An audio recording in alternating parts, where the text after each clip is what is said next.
This is the Metro Weekly Podcast. Today we have an audio transcript with one of our favorite pop musicians, Rod Thomas, who is visiting the District of Columbia once again to share his songs. This post is titled, Shining a Light on Bright Light, Bright Light. With his newest album Enjoy Youth, Bright Light celebrates kindness and joy in a post-pandemic world. By Randy Shulman, on August 26, 2024. I am a gay man, but I live in a queer space, says Rod Thomas, the artist better known as Bright Light. I identify as a gay man because I came out as gay and I sleep with men. But I definitely exist in what would be considered a queer music space. That queer music space, in which he has been creating for over a decade, is all the better for his presence. A native of Wales who for years has called New York City his home, Thomas is a fixture on the scene, and even has a regular gig, when he's not producing music, DJing at Club Cumming, the night spot co-owned by fellow LGBTQ luminary, actor Alan Cumming. Thomas is also a fixture on X, where his posts run the gamut, from sharing blunt opinions about transphobic celebrities to serving up warm, cozy moments from his home life, particularly as they relate to his gorgeous orange cat, Sunny, who a few weeks after our interview, was diagnosed with heart disease.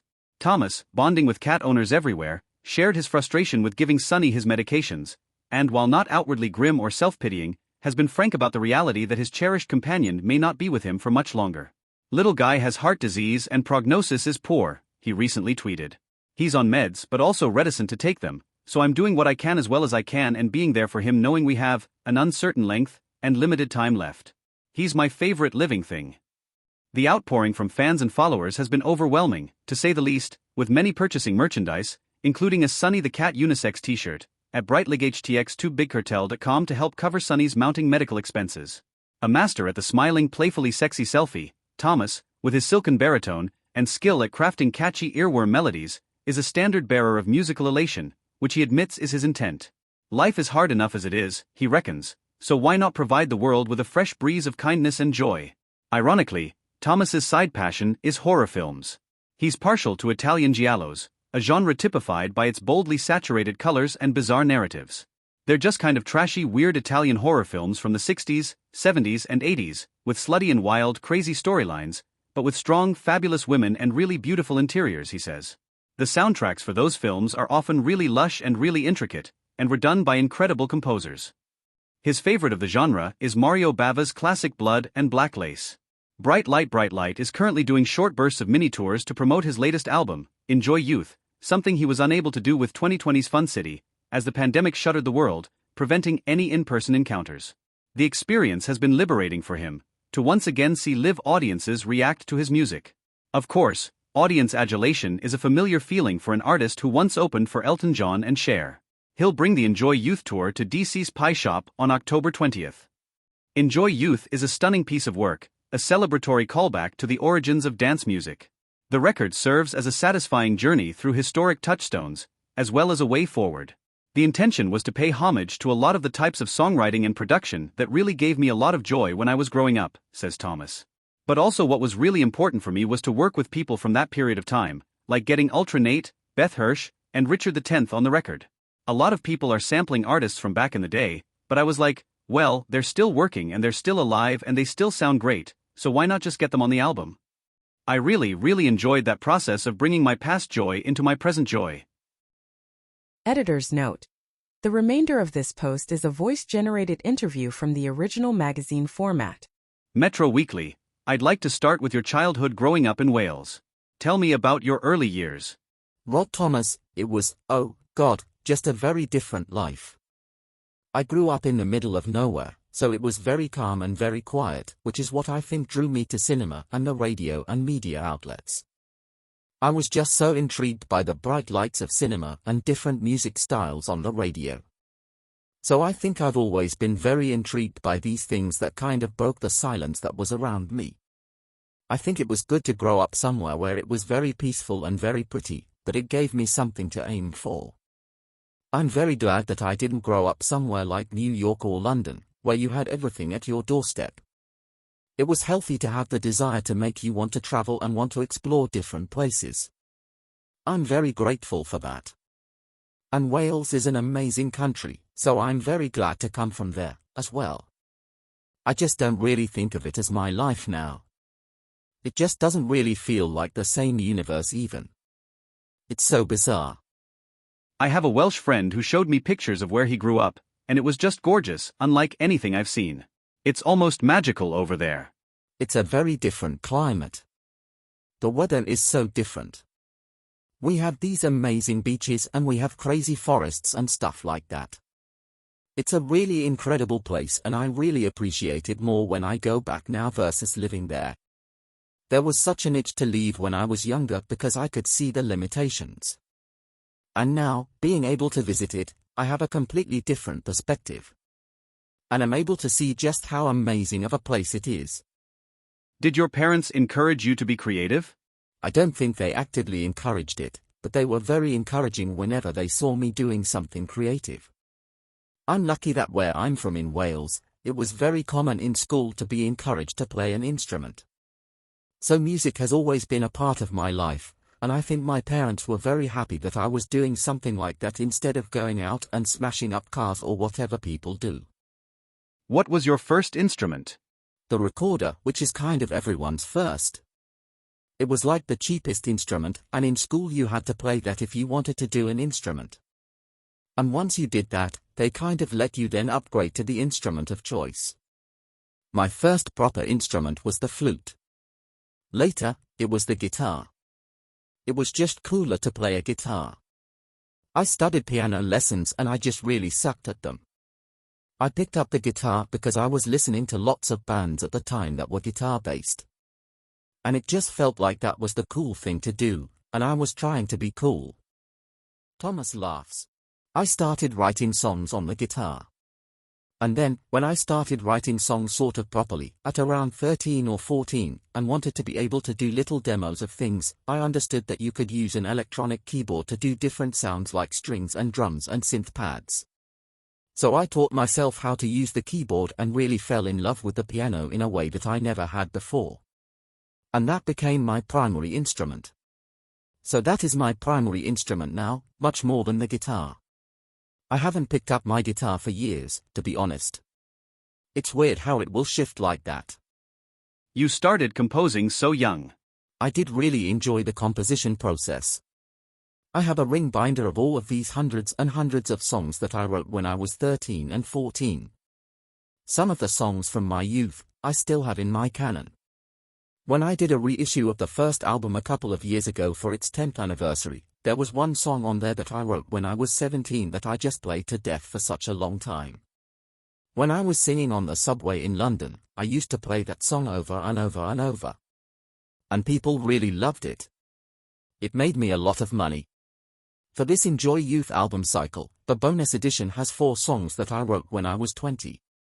It's been interesting to revisit songs now that I wrote when I was much younger. Some of them, honestly, I'm still really proud of. Some of them are fucking useless. But it's nice that you can hear like, wow, I really was onto something with that song and it took a long time to get from there to where I am now. But it is kind of cool to go back and see the breadcrumbs of that journey through some of the songwriting.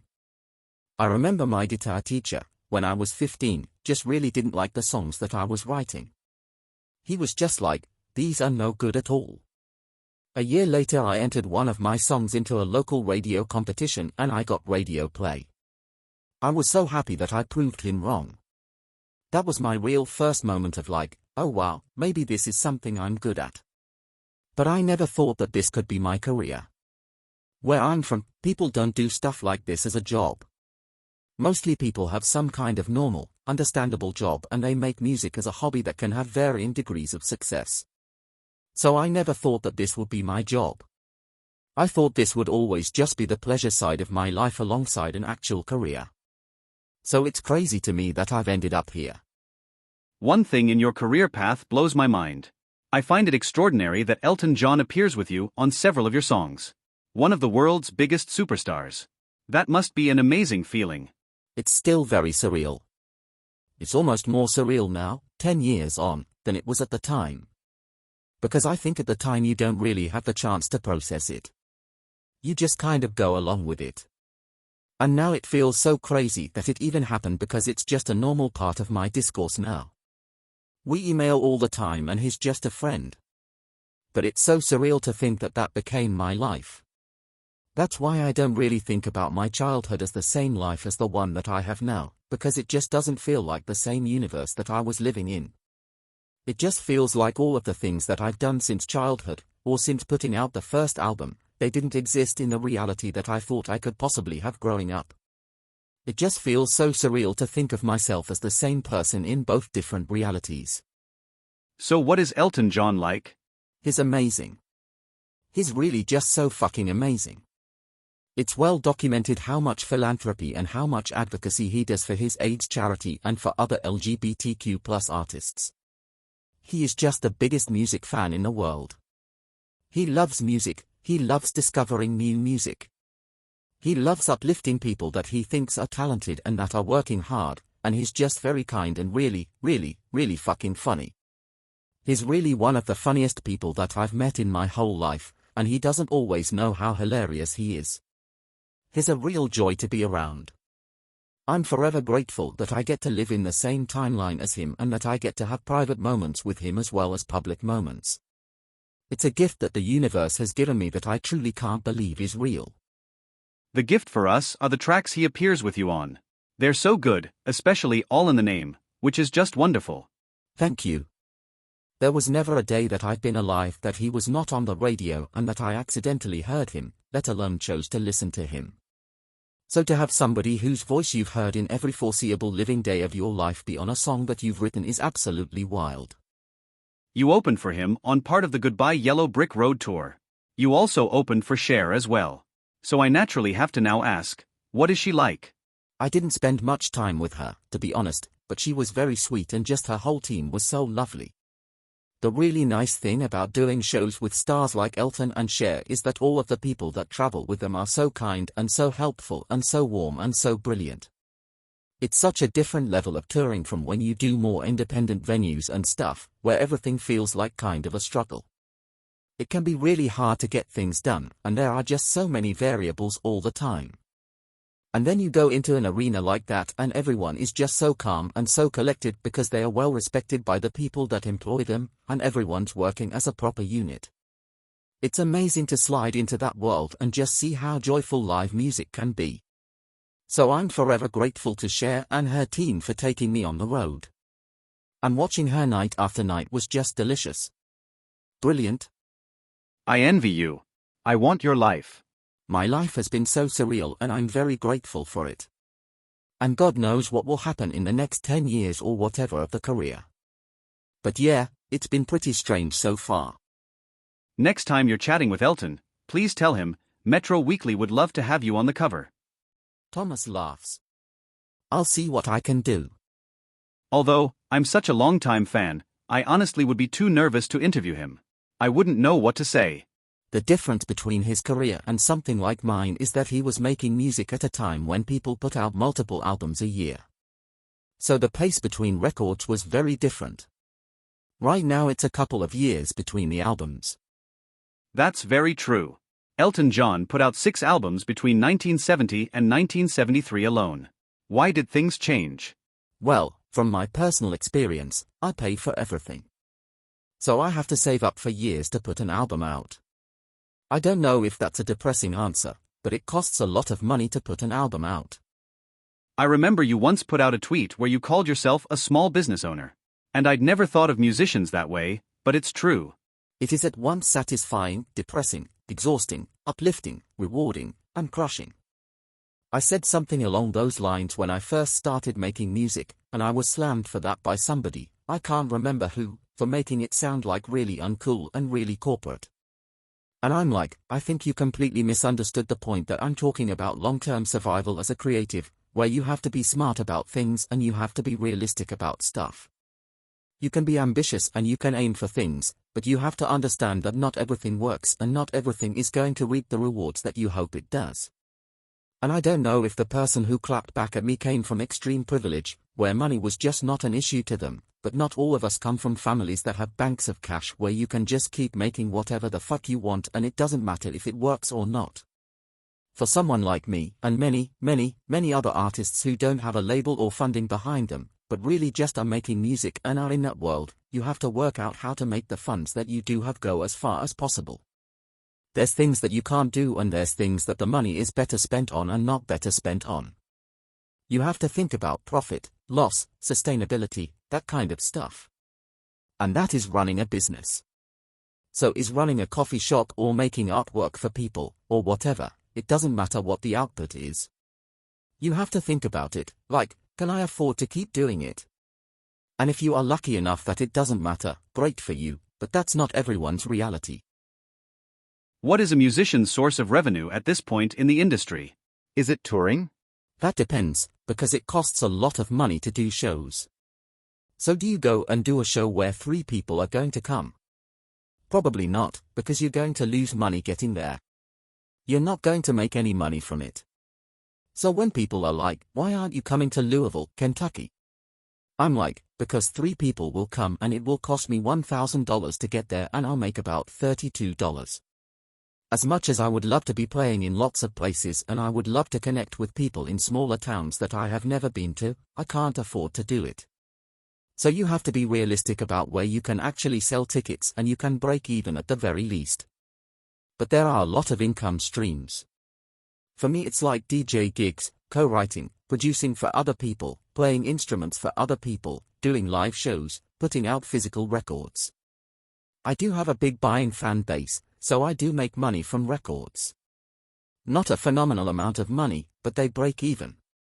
It's spinning lots and lots and lots of plates, which is very tiring and very stressful. But it's also very rewarding because it means you're never really bored because you can't really stop. So there are lots of income streams and it's about working out which ones work best for you. Some people, touring is the thing for them, and they get people all across the world going. It doesn't matter if they sell records or not, they'll have a live fan base. I'm somewhere between all of these places where I have to be very careful about what I do to make sure that I'm not losing money on stuff. Do the streaming services frustrate you for that reason? It's a love-hate relationship. They definitely help you find an audience that you wouldn't without them, that's definitely true. But it is frustrating how little you earn from them. At the same time, you're not paying for it and you're still earning something from it. I don't know, it's just the way things are now and I think you have to find a way to make peace with that. I'm very happy that people are streaming songs of mine. I am under no illusion that that's where my income is going to come from. I'm just very grateful that I also have people who buy my records. You have your own label, right? I have my own label, yeah. Why did you make that decision? Why aren't you with a larger label? Because no one's ever wanted to sign me. Why do you think that is? I don't know, love. If I knew that, I would be signed. No one has ever wanted to sign me. That makes absolutely no logical sense whatsoever. How could a record company not want you on their roster? Would you like to be signed? I would like to work with a team that believes in what I do. I'm very open to working with the right team, let's just put it that way. Let's talk about Enjoy Youth, which is, start to finish, incredible. It literally exudes joy. That sounds really corny, but that's how it made me feel. Was that your intention with this album? That was the intention because, honestly, I haven't felt amazing since COVID. So it was really about making a record that helped me to find the joy in life again. And to remind other people too. A lot of people in my orbit have struggled a bit, since COVID, to bounce back. Because our careers and our worlds were shaken a lot by all the closures and everything that went on. It's a record for people to think about the amazing things in life again and how much fun you can have, how much joy you can find in your days. That was the intention, so I'm very glad that it translated. Let's talk about Sonny briefly. Sonny is a lifesaver for you. He's amazing. Actually, I'm playing with him right now. He's just come to sit with me while we're doing the interview. Yeah, he's really the best. He's such an amazing little strange and weird man, but I fell very in love with him. How did he come into your life? When I got my green card, I thought I could finally get a cat because I was able to stay. I was looking online and he popped up. I wanted to rescue a cat. I actually wanted to get a senior cat, just to take in a cat that was being ignored in a shelter. But he popped up and he had a really sad little story and I just fell in love with his picture. So I went to meet him and he really liked me, so I brought him home. What was his sad story? He was dumped in a paint bucket outside the rescue shelter overnight and just left there. And when they found him in the morning, he pushed the lid off and it was filling up with rainwater and he was just really scared. So he had a really rough couple of months. I think he was there for 3 months when they were trying to give him behavioral therapy so he could not be as violent and start to trust people, and no one went to see him. And I think I was the first person that went to see him. And just before I went in to see him, he kind of turned a corner, and we just had a real connection and he's amazing. I love him. He seems particularly just in love with you. He has his moments. He's a funny little man. He's not a lap cat, he's not a snuggler at all, but he definitely loves his attention when he wants it. And I think he does love me. I think he is also a very independent person, so I kind of have learned to understand his little declarations of love when they come.